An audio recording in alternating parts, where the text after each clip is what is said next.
आज हम लोग पढ़ेंगे इनफर्टिलिटी, है ना। बर्थ कंट्रोल मेथड हम लोग देख चुके थे ना।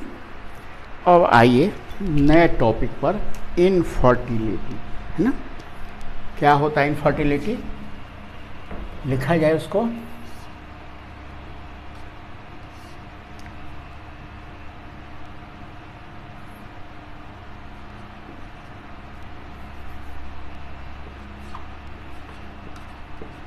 There are many couples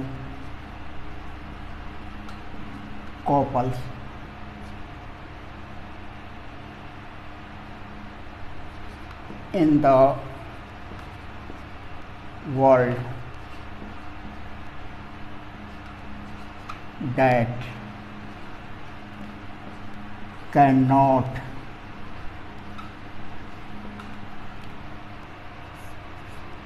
produce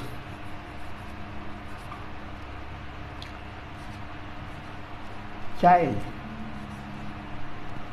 है ना।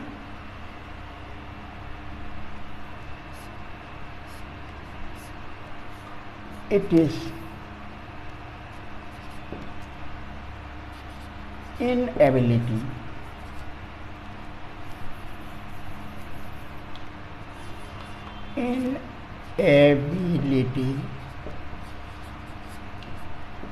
to produce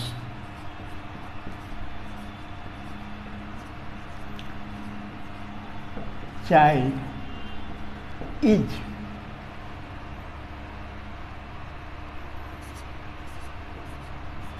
called infertility. इसको हम लोग इनफर्टिलिटी, जो बच्चा पैदा करने की क्षमता नहीं है तो उसको हम लोग इनफर्टिलिटी कहते हैं, ठीक है। और आगे देखिए, the cause of infertility may be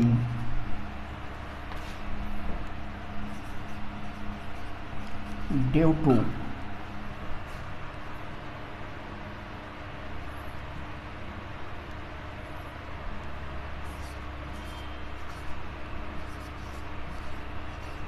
congenital, मतलब बाय बर्थ। बाय बर्थ कोई डिसऑर्डर हो सकता है ना।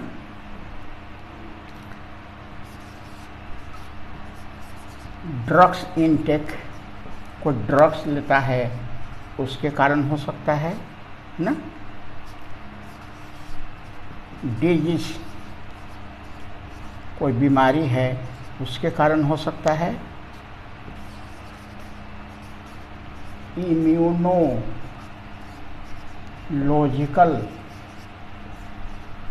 प्रॉब्लम्स भी हो सकता है, इम्यून सिस्टम में कोई दिक्कत हो, है ना।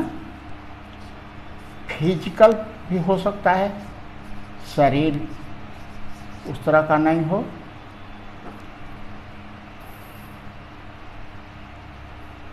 और साइकोलॉजिकल भी हो सकता है। इन सब कारणों से, है ना, बच्चा जनने की क्षमता कम हो सकती है फीमेल में या मेल में भी, ठीक है ना। अब आगे हम लोग देखें, ठीक है ना। नाउ ए डेज, आजकल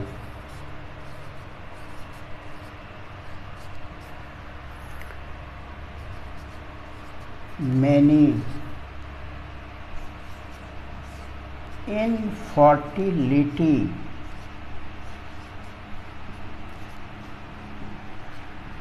clinics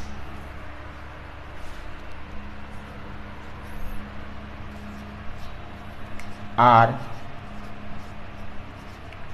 established।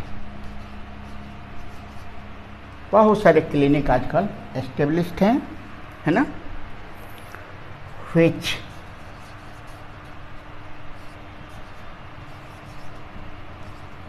Diagnose and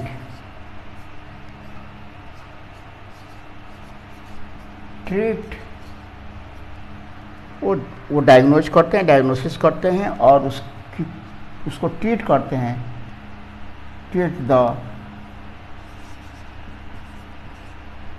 disorder, और उस ऑर्डर को वो ट्रीट भी करते हैं। ठीक है यहाँ तक, है ना?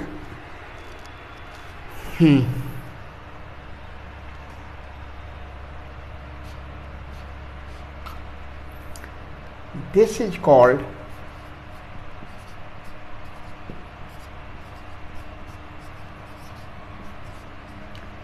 ART, assisted, मतलब कि हेल्पिंग रिप्रोडक्टिव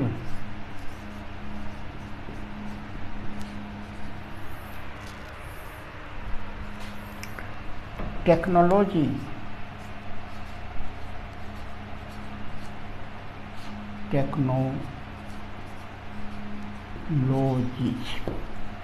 इसको हम लोग ART कहा जाता है, जिस टेक्निक से, है ना, इनफर्टिलिटी को डायग्नोज किया जाता है और ट्रीट किया जाता है। ठीक है, अब हम लोग ART को देखें। ART, है ना,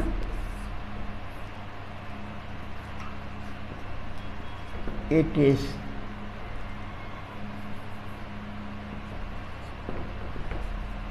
as follow।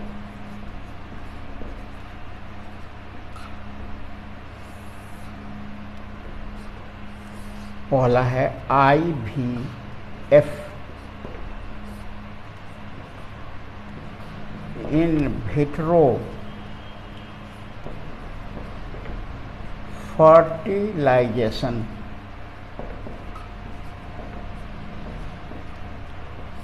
इसका दूसरा नाम टेस्ट ट्यूब बेबी भी। दूसरा है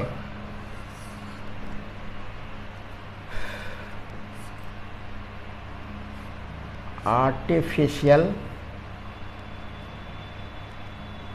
इंसेमिनेशन टेक्नोलॉजी, पूरा नाम हो गया आर्टिफिशियल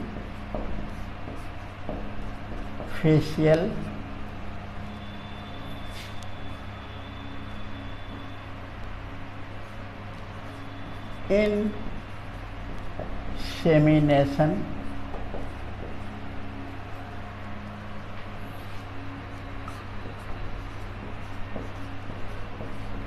टेक्नोलॉजी, है ना।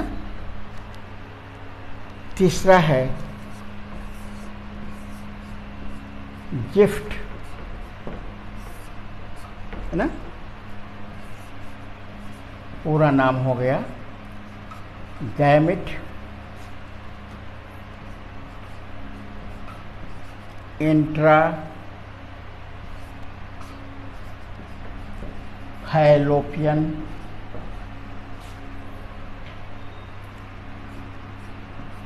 ट्रांसफर। और चौथा है ICSI, इसका फुल फॉर्म हो जाएगा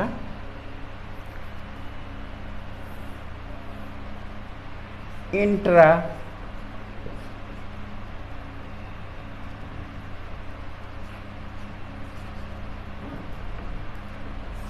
साइटोप्लाज्मिक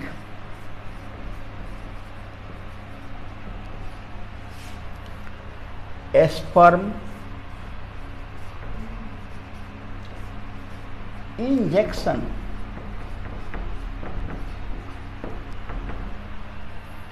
ठीक है, अभी तक हम लोग यही पढ़े हैं ना कि जो कपल बच्चा पैदा करने में सक्षम नहीं है, इनफर्टाइल कहलाएगा, उस क्रिया को इनफर्टिलिटी कहेंगे हम लोग।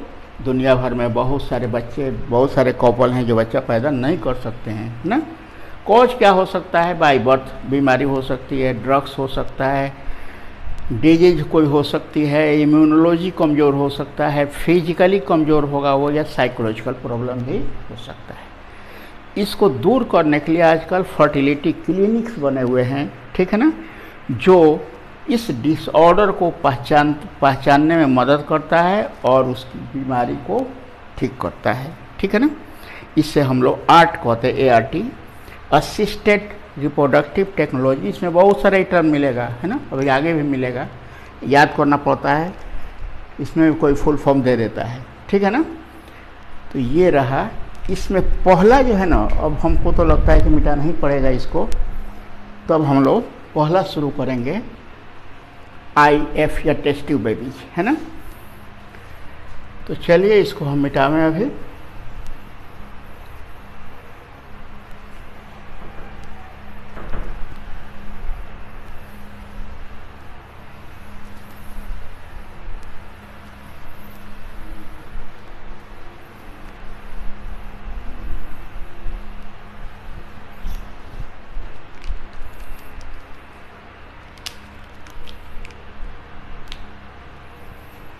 पहला देखें हम लोग, ठीक है ना, वो है IVF टेस्ट ट्यूब बेबी,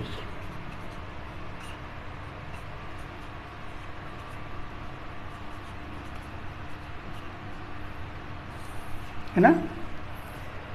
क्या प्रोसीड्योर है इसका? गैमेट्स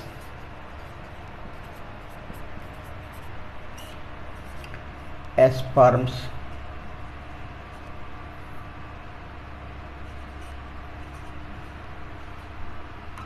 and ova ना are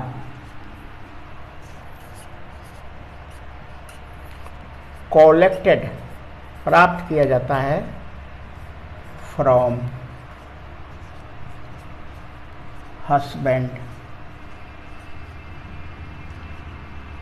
वाइफ और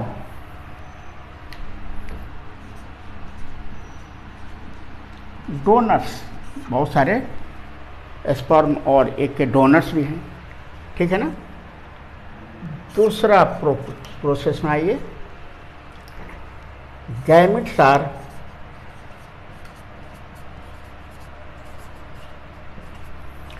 allowed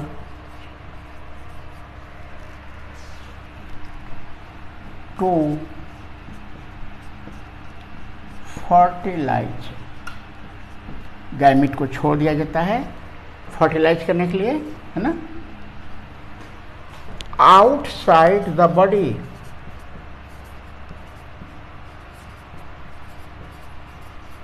आउटसाइड द बॉडी, है ना, इन द लेबोरेटरी, लेबोरेटरी में उसको कराया जाता है फर्टिलाइजेशन, है ना। जायगोट 10 इस प्रकार ऑप्टेंड जो प्राप्त होता है, अलाउड टू डिवाइड, उसको छोड़ दिया जाता है डिवाइड करने के लिए। 8 ब्लास्टोमेयर्स जायगोट इज ट्रांसफर्ड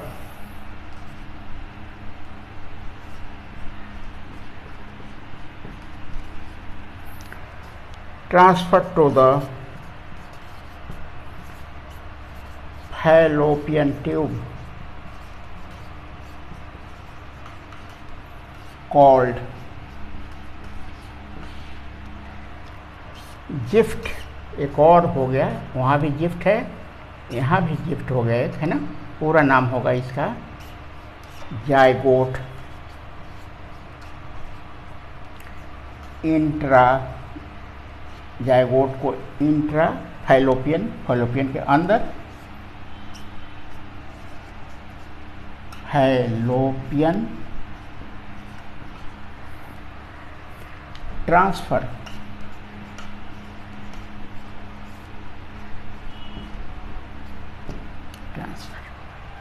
है ना।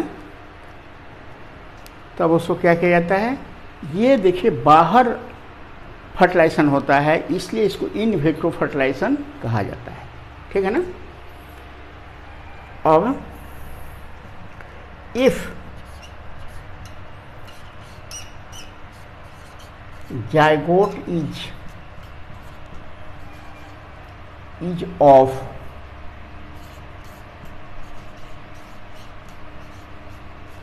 more than 8 blastomeres,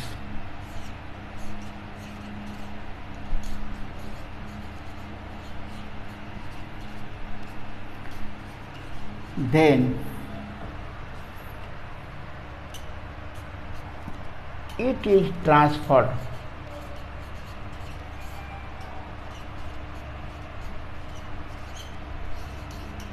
directly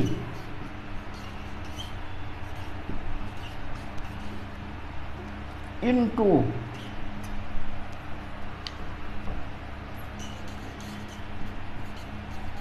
uterus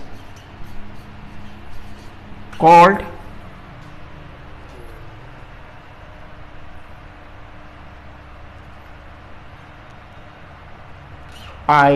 intrauterine transfer, intrauterine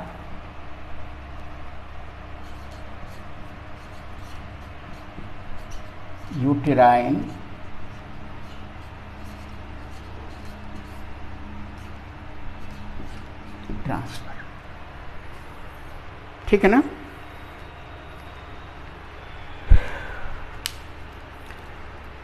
क्या होता है इसमें, हस्बैंड वाइफ से या किसी डोनर से गैमिट्स ले लिया जाएगा, गैमिट्स को लेबोरेटरी में फर्टिलाइज कराया जाएगा और तब उसको फैलोपियन ट्यूब में या डायरेक्ट यूटेरस में ट्रांसफ़र किया जाएगा, वहाँ ग्रो करेगा, है ना। और इस तरह ग्रो करने बाद नॉर्मल डिलीवरी होगी उसकी, और उसको हम लोग कहते हैं टेस्ट ट्यूब बेबी, है ना। अब एक लाइन और लिख सकते हैं हम लोग, नीचे तो आ ही जाएगा।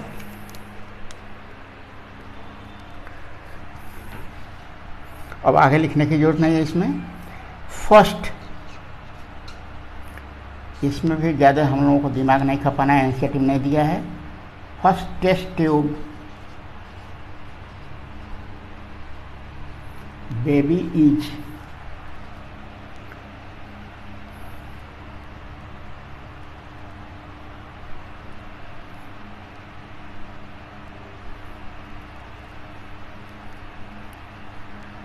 छोड़िए, नाम भूल रहे हैं, कौन, जॉय लुइस ओ। First test tube baby is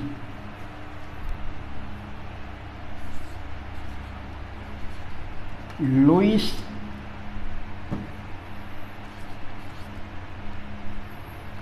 Joy Brown, है ना। बॉर्न कहाँ पैदा हुई थी, इन इंग्लैंड, इंग्लैंड में वो पैदा हुई थी। हो गया इसको। अब हम लोग दूसरा देखें, AIT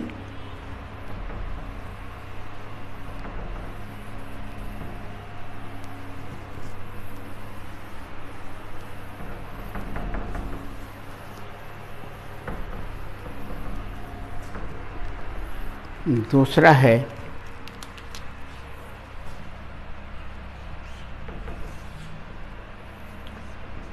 AIT, पूरा नाम लिखे थे हम लोग, आर्टिफिशियल इंसेमिनेशन टेक्नोलॉजी, है ना। It is applied to those person which has less number of sperm and less active sperms। ऐसे मनुष्य के लिए ये अप्लाई किया जाता है जिसका स्पर्म की संख्या कम होता है उसमें और एक्टिव स्पर्म भी कम रहते हैं, है ना। तो इसमें क्या होता है, स्पर्म्स आर डायरेक्टली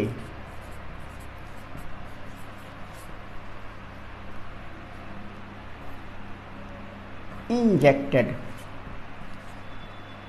ट्रांसफर लिखिए, इंजेक्शन नहीं है वो, transferred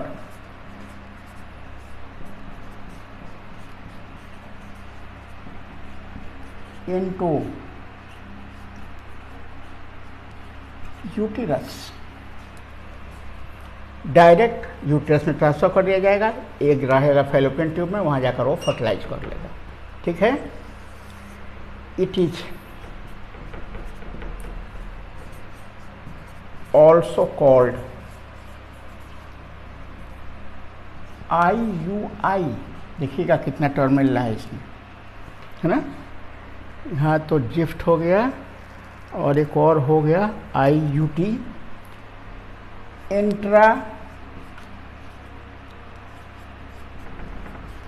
uterine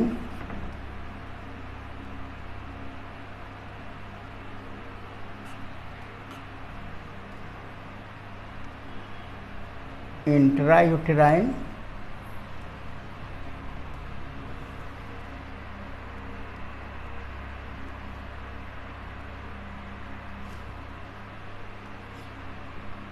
insemination, insemination,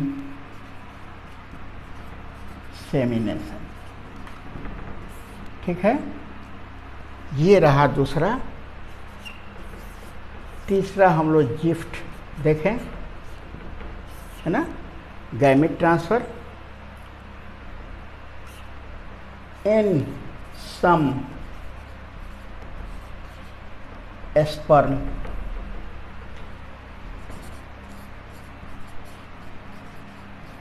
is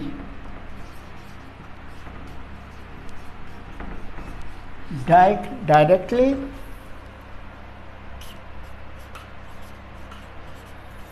transferred into uterus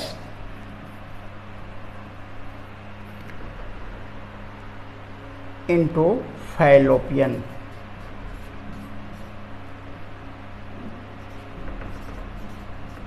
tube. अगर स्पर्म किसी मनुष्य में पहुंचे, जैसे ऊपर वाला में हम लोग देखें स्पर्म का काउंटिंग कम है, स्पर्म ज़्यादा इनएक्टिव हैं, तब ऐसे मनुष्य से स्पर्म ले लिया जाता है और सीधे उसको फैलोपियन ट्यूब में ट्रांसफर कर दिया जाता है, ठीक है ना।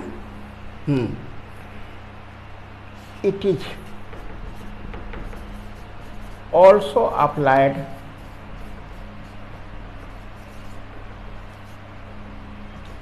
To those persons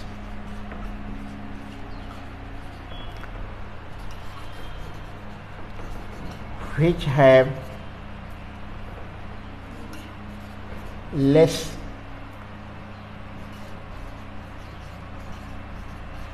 number of sperms and less active sperms। हो गया। चौथा है ICSI है ना, इंट्रा हियर, यहाँ स्पर्म, मात्र एक स्पर्म इज डायरेक्टली